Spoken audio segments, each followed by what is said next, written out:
José Mourinho and Arsene Wenger had one of the most intense beefs in football history, with more than 10 years of rivalry, whether it was on the pitch or behind the mics.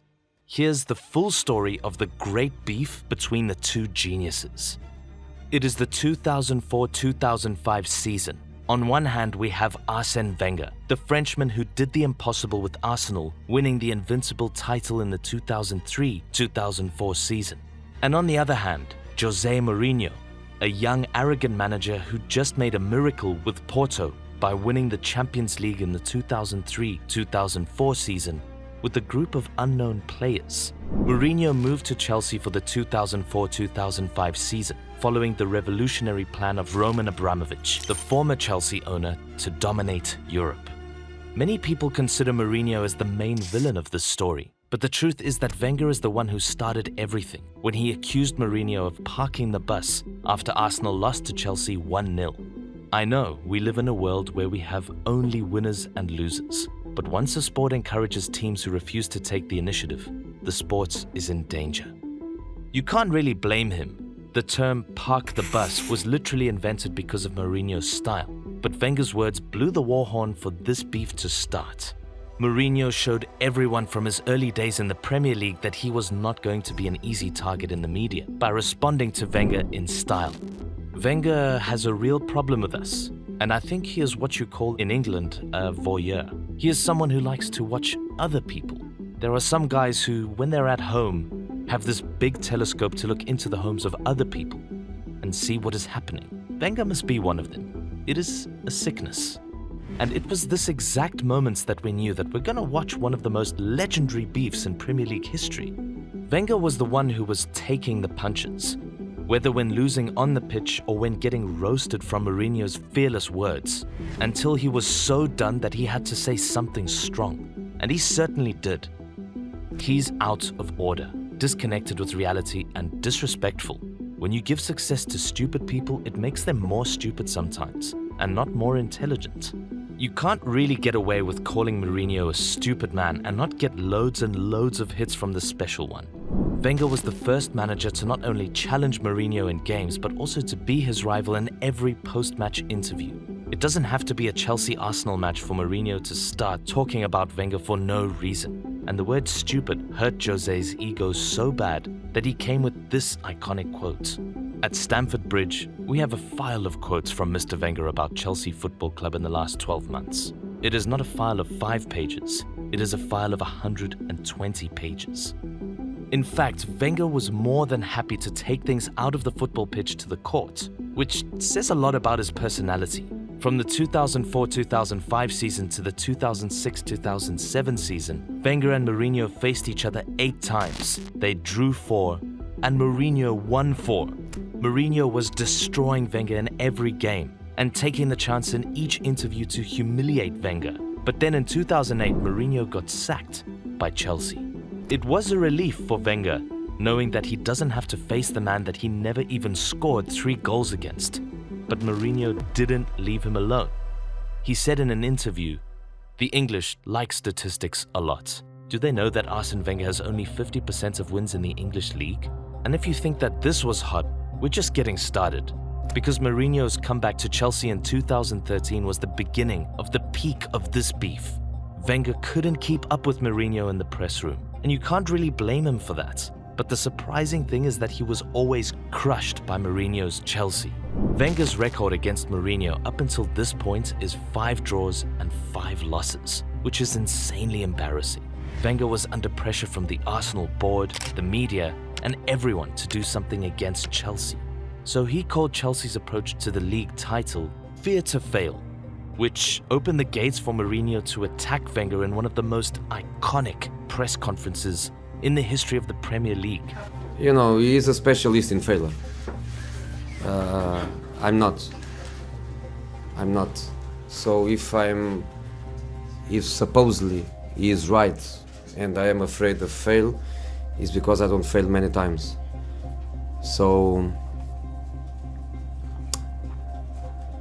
maybe he's right, maybe I'm not used to fail.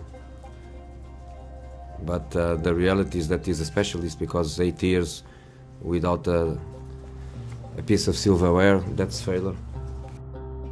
At this point, we thought that Wenger is at his lowest point. It can't get worse, but the reality is that it can, and Wenger called it a nightmare. On Arsene Wenger's 1000th match for Arsenal, he had to face Mourinho's Chelsea. There's literally no better occasion to start a new page by winning against your rival in your 1000th match.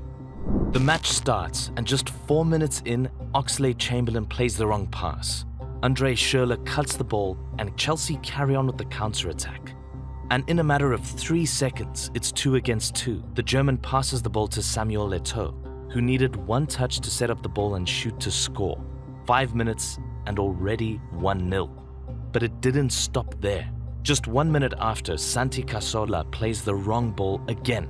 Matic cuts the ball, passes it to Schürrle, who takes a wonderful and shocking shot to make it 2-0. But the worst is yet to come. A red card for Gibbs in the 15th minute left the 10-man Arsenal to suffer against this fearless Chelsea side.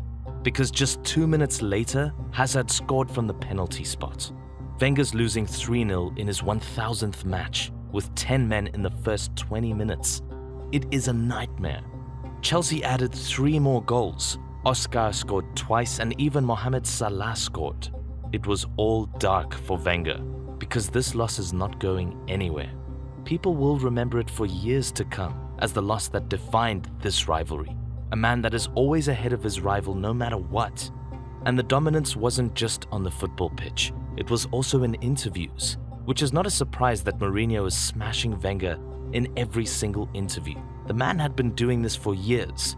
He was beefing with Guardiola, Conte, Rafa Benitez, and many other top managers. But the new thing is that Wenger couldn't keep up with Mourinho on the pitch.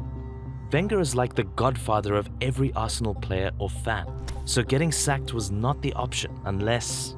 In May 2014, Chelsea won 2-0 against Arsenal.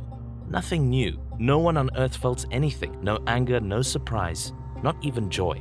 It was an easy result to expect. But the only one who was fuming from the inside like never before was Wenger. He was a balloon of anger that just popped in the face of José during the game. It doesn't need any description. You all know what it looks like. Wenger said in the post-match interview, "In hindsight, I think I should have not reacted at all. It's not a way to behave on a football field." If any fight is better than what happened between Tuchel and Conte, it has to be this one. Yes, Wenger didn't get sacked, but it was a huge black point in his resume. Although they both calmed down and, in other words, matured, but the coming years had some big changes. In the 2015-2016 season, Arsenal won against Chelsea 1-0 for the first time in years. It took Arsene Wenger 14 matches to beat Mourinho, but he finally did it. This doesn't mean that Wenger is suddenly better or the other way around. It simply means that both managers are getting worse. Wenger's ideas weren't working anymore, and Mourinho's downfall also began in that period. They played 19 overall matches in all competitions. 5 draws, Wenger won twice, and Mourinho won 12 times. Wenger retired from coaching in 2018, the year in which Mourinho expressed his regret for this long-standing beef. He acknowledged that some of his statements were too much for Wenger to take, and the reality is that Mourinho also witnessed a great decline. Even after the Mourinho-Wenger era, he didn't achieve the same success that he used to achieve before, whether it was with Tottenham or even with Roma. You can argue that they're now colleagues, or at least not enemies, because Wenger stopped talking about Mourinho, and Mourinho is finally showing some respect to Wenger, as we saw 5 years ago in the 2019 UEFA Champions League final. But if one thing is for sure, it is that this long-standing beef and great rivalry was a very big part of every Premier League fan. We used to wait for the matches, but also wait for what's going to happen after the matches. These types of beefs can be a pain in the neck for the clubs, managers, players, etc. But it is a source of joy and entertainment for the fans and the media, which turns this beef from a normal news headline to one of sports' classic rivalries. Whether you're on Mourinho's side or Wenger's side, you enjoyed this rivalry, which was actually healthy for the media, sport, and both managers. And this is the beauty of football.